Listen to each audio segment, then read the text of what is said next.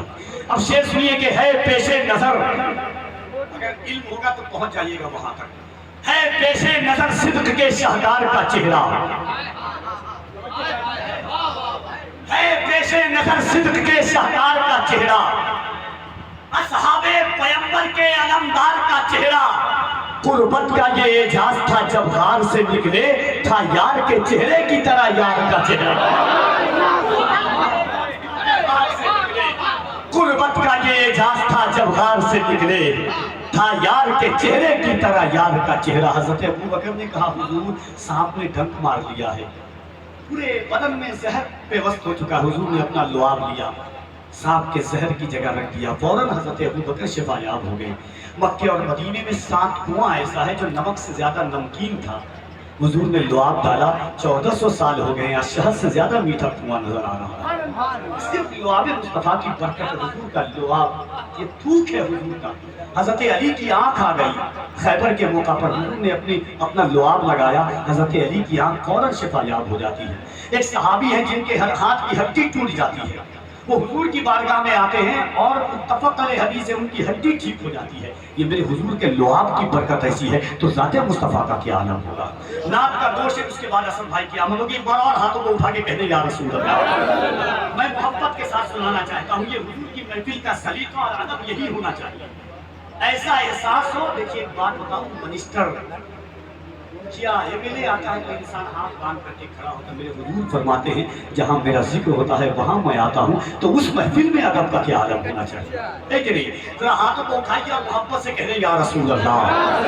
آوازیں آپ کی بلند ہوئے، زمین قرآن کہتا ہے یومئذ تحدث اخبارہا، قیامت کے دن ذرہ ذرہ گواہی دے گا کس نے کیا عمل کیا، کیسا عمل کیا، کب عمل کیا، کہاں پر عمل کیا۔ میرے حضور فرماتے ہیں قیامت کے دن تمہاری آنکھیں گواہی دیں گی کیا دیکھا، تمہارے ہاتھ گواہی دیں گے کیا کیا، تمہارے پیر گواہی دیں گے کس طرف بڑھا۔ الیوم نختم علی افواہہم وتکلمنا ایدیہم، قیامت کے دن اللہ تمہاری زبان پر مہر لگا دے گا، تمہارے ہاتھ بولیں گے کیا کیا۔ دل پر ہاتھ رکھ کے بولو مسلمانوں، کل قیامت کا دن ہوگا، زمین تانبے کی ہوگی، آسمان فولاد کا ہوگا، نہ بیٹی باپ کی ہوگی نہ باپ اولاد کا ہوگا۔ ایسے عالم میں یہ زمین گواہی دے گی مولا تیرے محبوب کی امت گنہگار ضرور تھی مگر غدار نہیں تھی۔ ان ہاتھوں کو اٹھا کر یا رسول اللہ۔ مفتی صاحب قبلہ کو اللہ جیل سے رہائی عطا فرمائے۔ دلی کے ایک جلسے میں تھے، شخص کے پاس ہاتھ نہیں تھا، معذور تھا، وہ آیا، ہم لوگ بیٹھے ہوئے تھے، انہوں نے کہا حضور جب آپ کہتے ہاتھوں کو اٹھا کر لبیک کہو تو میرا دل بہت روتا ہے۔ کہا کیوں؟ کہا کہ میرا ہاتھ کٹ گیا تھا مشین سے، کاش خدا مجھے ہاتھ دیتا تو میں بھی حضور کے نام پر لبیک یا رسول اللہ کہتا۔ آج مہاراشٹر نے تاریخ رقم کی ہے، عروس البلاد نے تاریخ رقم کی ہے، پیدا ہونے والا بچہ بھی یہ کہتا ہے کہ سرخرو ہونے کا سامان بھی دے سکتے ہیں، سرخرو ہونے کا سامان بھی دے سکتے ہیں، زندگی کو نیا عنوان بھی دے سکتے ہیں۔ یہ میری قوم کا بچہ بھی صدا دیتا ہے، ہم محمد کے لیے جان بھی دے سکتے ہیں، صدا دیتا ہے، ہم محمد کے لیے جان بھی دے سکتے ہیں۔ تو ذرا دونوں ہاتھوں کو اٹھائیں اور محبت کے ساتھ کہہ دیں لبیک یا رسول اللہ۔ اور دونوں ممبر شریف پر علماء ان کا بھی ہاتھ اٹھے گا، محبت سے کوئی ہاتھ پیچھے نہ رہے۔ تمہیں حضور کی محبت جانتے ہیں آپ، میرے آقا دیکھ رہے ہیں، ہم خالق اکبر کا کرم دیکھ رہے ہیں، افلاک پہ آقا کے قدم دیکھ رہے ہیں۔ ہم دیکھ نہیں پاتے ہیں سرکار امم کو، ہم سب کو مگر شاہ امم دیکھ رہے ہیں۔ محبت سے دونوں ہاتھوں کو اٹھائیے، اللہ حضور کی میلاد کے صدقے میں اس وقت تک موت نہ دے جب تک مدینہ نہ دیکھ لیا۔ دونوں ہاتھوں کو اٹھا کے کہہ دیں لبیک یا رسول اللہ۔ اور ذرا بلند آواز سے، اللہ نے سینے میں جتنی طاقت دی ہے ان طاقتوں کے ساتھ یہ دل سر نبی میں جل مچل جائے تو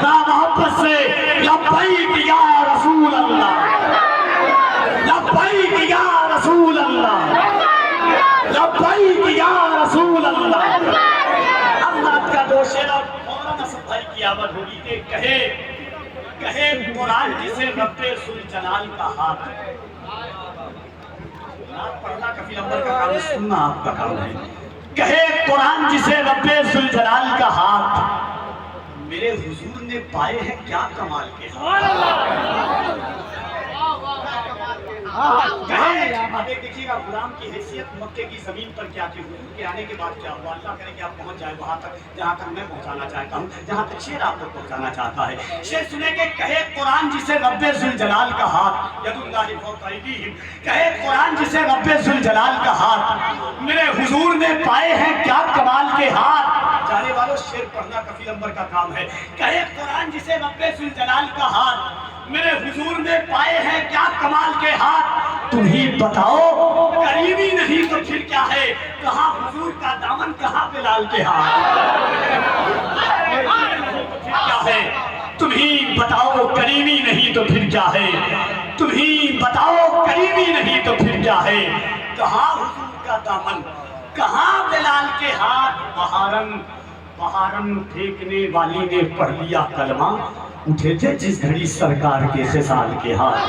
بہارن پھینکنے والی نے پڑھ لیا کلمہ، اور رگے حیات شریعت اب کٹنے والی تھی کہ سر پہ آ گئے زہرا کے نونہال کے ہاتھ۔ رگے حیات شریعت اب کٹنے والی تھی کہ سر پہ آ گئے زہرا کے نونہال کے ہاتھ۔ اللہ نناب محلے کے نوجوانوں کو یہ محفل مبارک عطا کرے، جتنے لوگوں نے محنت کی ہے، مشقت کی ہے دن رات کر کے، اور یہ پورے بچے بڑے نوجوان سب نے مل کر کے حضور کی محفل سجایا ہے۔ یاد رکھیے گا حضور اپنے شان کے لائق انعام عطا فرماتے ہیں۔ کوئی صحابی اگر مسجد نبی بنانے میں حصہ لیتے تھے تو حضور انہیں جنت کا مژدہ دیتے تھے، ہے کہ نہیں؟ حضور اپنے حساب سے، کوئی دیکھے نہ دیکھے، کوئی جانے نہ جانے، مصطفیٰ ضرور جان رہے۔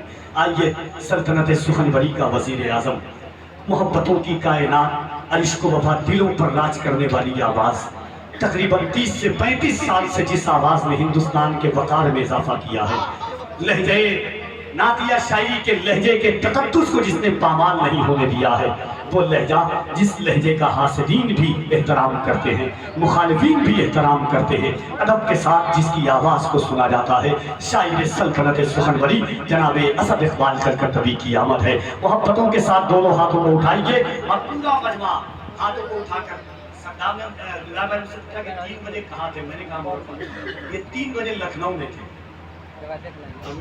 میرا دل یہ تھا کہ یہ دل نکل کے کہیں ہاتھ میں نہ آ جائے۔ ہمارے رضوان بھائی مجاہد 3 بجے لکھنؤ اور 11 بجے جالے کی زمین پر۔ لوگ کہہ رہے تھے بہت سارے کہ نہیں آئیں گے، میں نے کہا نہ کہ گلا بھی کاٹ دیتا تو ہوتا نہیں ملال، افسوس ہے کہ اس نے میری بات کاٹی۔